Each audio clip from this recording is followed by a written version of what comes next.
आपने इंट्रोडक्शन में बहुत खूबसूरत बातें कही। उसमें आपने बात कही कि जो एक संस्थाई प्रशिक्षण है, वो बहुत ज़रूरी है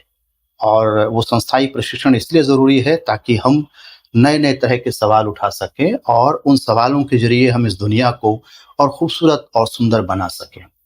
सबसे बड़ा सवाल ये है कि क्या पाठ्य पुस्तकें अपने सवालों के ज़रिए यानी पाठों के अंत में जो प्रश्न वो पूछती है उसके ज़रिए कोई सिंगल स्टोरी विद्यार्थियों के सामने रख रही है और उस सिंगल स्टोरी पर विश्वास करने का, भरोसा करने का कि वही द स्टोरी है, इसका मनस रच रही है। तो जो मेरा अध्ययन है, मैंने 8 जो संस्थाएँ हैं, उनकी पहली से लेकर 8वीं तक की जो हिंदी की पाठ्य पुस्तकें हैं, उनका अध्ययन किया और कुल मिलाकर के आप समझें तो ये 64 किताबें थी, जिसका अध्ययन मैंने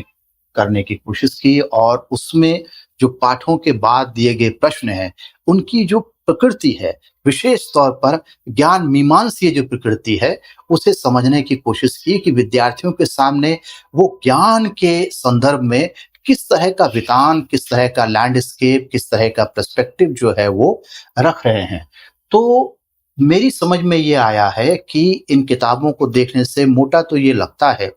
कि ये किताबें ज़्यादातर जो विद्यार्थियों के सामने सवाल रख रही है,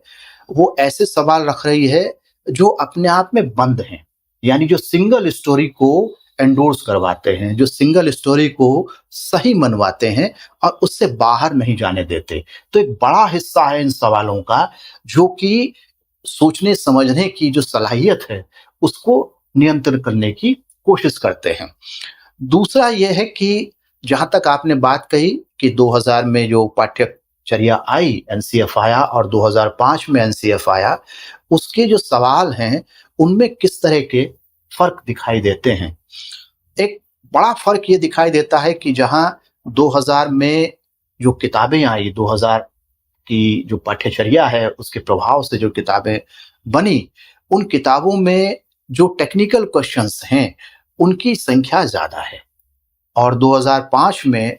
जो नेशनल करिकुलम फ्रेमवर्क है, उसके बाद जो किताबें आई, उसमें टेक्निकल सवाल काफ़ी हैं, लेकिन उनमें दूसरे किस्म के सवालों को थोड़ी और ज़्यादा जगह दी गई है। ऐसा नहीं है कि 2000 के समय पर जो किताबें आई थीं, उनमें दूसरे किस्म के सवालों के लिए जगह नहीं थी, लेकिन 2005 में सायास तौर पर ऐसे गतिविधियाँ, ऐसे सवाल विद्यार्थियों के सामने रखे गए, जो टेक्निकल सवालों से, जो इन्फॉर्मेटिव सवालों से थोड़े आगे जाते हैं। तो अभी जो संक्षेप में जो आपने बात कही है कि दोनों में क्या फ़र्क है, जो ख़ास फ़र्क है, वो ये दिखाई देता है कि एक में टेक्निकल सवाल ज़्यादा हैं और दूसरों में टेक्निकल सवाल थोड़े कम हैं। ये एक बड़ा फ़र्क दिखाई देता है।